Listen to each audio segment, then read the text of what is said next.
Mark White is with us now. Mark, massive story, this.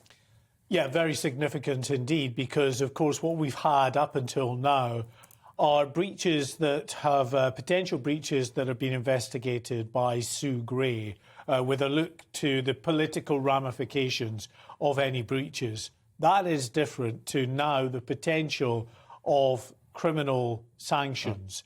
So if, for instance, and we may be getting ahead of ourselves, the investigation that is going to be carried out by the Metropolitan Police finds that the Prime Minister himself is in breach of criminal law, then you've got to think that his position would be completely untenable at that point. You're beyond the, talking your way out of a political difficulty. You're actually into the criminal sphere. This is very difficult, of course, for the Met Commissioner, Cressida Dick. She did not want to go down this route. The Scotland Yard have been saying for a number of weeks now that retrospective investigations is not something that historically they have really been involved in.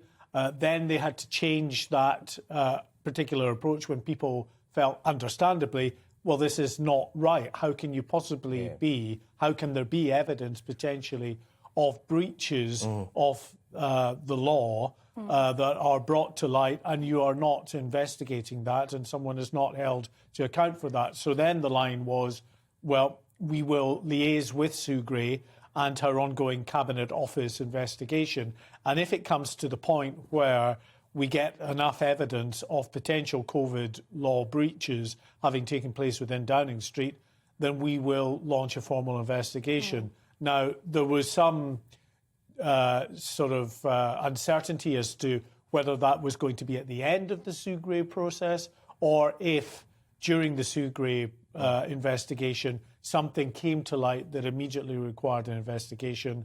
That would be something that they could actually launch either in tandem with her or take over the investigation properly.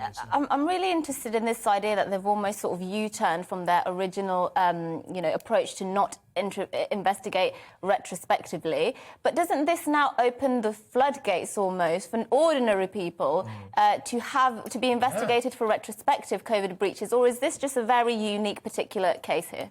Potentially, but I think you'll find that there have been people across the country that retrospectively have been, not a huge amount, but that have been retrospectively prosecuted for breaches of COVID laws. So, I think the precedent has been set there. This is more to do with the fact that the Met did not want to get involved and embroiled in a big political furore. It's not really even on the sort of, the merits of investigating retrospectively, or the principle of investigating retrospectively. This is a big political mess. The last thing that Scotland Yard wants is to be absolutely front and centre of the investigation into that. But there comes a point, clearly Cressida Dick feels, if there is enough in the way of evidence there, they can go on and invest. Now, this doesn't mean, I should add, that, there will be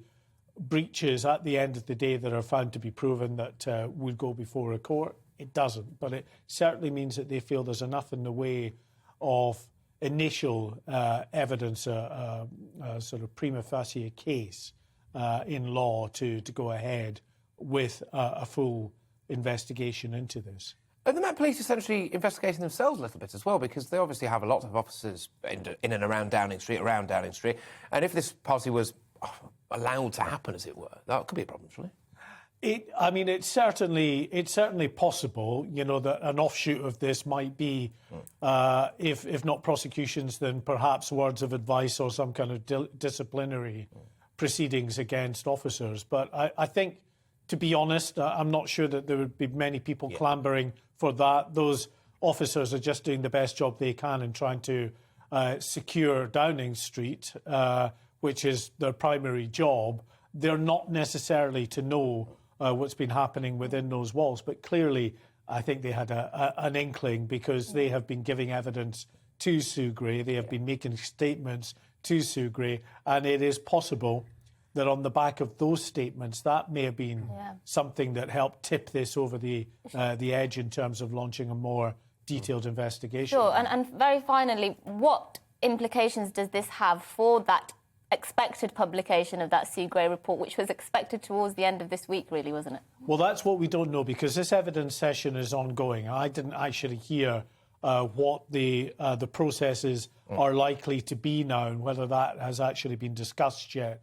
I don't think she's suspending, from what I could hear, her ongoing cabinet investigation. So I think we can still anticipate that coming out. Yeah. But maybe off the back of that, we now have a tandem criminal investigation that will that's been started that will continue after she stops. As I say, we are at a magnitude now in terms of seriousness well above what we were in terms of the potential implications for those involved in attending these events in Downing Street. If at the end of the day the police find that there was breaches of COVID law, and that, for instance, the Prime Minister, among others, were in breach of those COVID laws, then you know, it's going to be very, very difficult for the Prime Minister going forward.